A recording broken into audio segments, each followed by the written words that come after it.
నమో శ్రీనివాసాయ. చోడవరంలో అతి ప్రాచీనమైనటువంటి దేవాలయం శ్రీదేవి భూదేవి సమేత శ్రీ కేశవస్వామి వారి దేవస్థానం. శ్రీ కేశవస్వామి వారి 748వ పాంచాహనిక ధ్వజారోహణ దివ్యశ్రీ తిరుకళ్యాణ మహోత్సవం వార్షిక బ్రహ్మోత్సవంగా పిలువబడే ఉత్సవాన్ని నేత్రోత్సవంగా జరుగుతుంది. మనం దర్శిస్తున్నటువంటి ప్రదేశం కేశవస్వామి వారి దేవాలయం సంపూర్ణమైనటువంటి ఫలసేవ చేత మనకు కనబడుతుంది.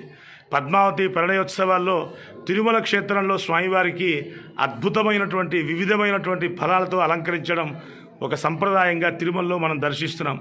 భగవంతుని దేవాలయాల్లో సమస్తమైనటువంటి దేవతలు ఆహ్వానమై ఉంటారట.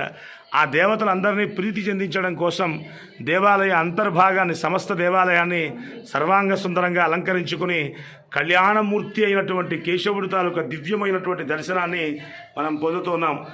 అంతరాలయంలోకి ప్రవేశించాం. ఆనంద స్వరూపుడైనటువంటి స్వామి శ్రీదేవి భూదేవి సమేతంగా విరాజిల్లుతూ కళ్యాణోత్సవం దర్శిస్తున్నాం. అదిగో తమిళనాడు రాష్ట్రంలో ఏ చిన్న కార్యక్రమం జరిగినా సంపూర్ణమైనటువంటి పూలంగి సేవా కార్యక్రమాన్ని జరిపిస్తూ ఉంటారు. అటువంటి సంపూర్ణ పూలంగి సేవా కార్యక్రమంలో మనం అందరం భాగస్వాములయ్యాం. అదిగో స్వామివారి దివ్యమంగళ విగ్రహ సౌందర్యాన్ని వీక్షిద్దాం. దేవదేవుడు అనుగ్రహానికి పాత్రులవుదాం. 748 సంవత్సరాల చరిత్ర కలిగినటువంటి పరమ పవిత్రమైన కాశ్యపీఖండం కేశవస్వామి వారి దేవాలయం.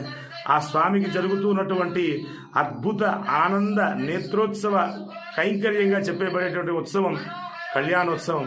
వార్షికంగా సంవత్సరానికి ఒక్క పర్యాయం జరుగు అద్భుత ఉత్సవంలో అద్భుత అలంకారాలతో స్వామివారు దర్శన భాగ్యాన్ని కటాక్షించడం ఆనందదాయకంగా భావన చేస్తూ ఆ స్వామి తాలూకా నామాన్ని పలుకుతాం.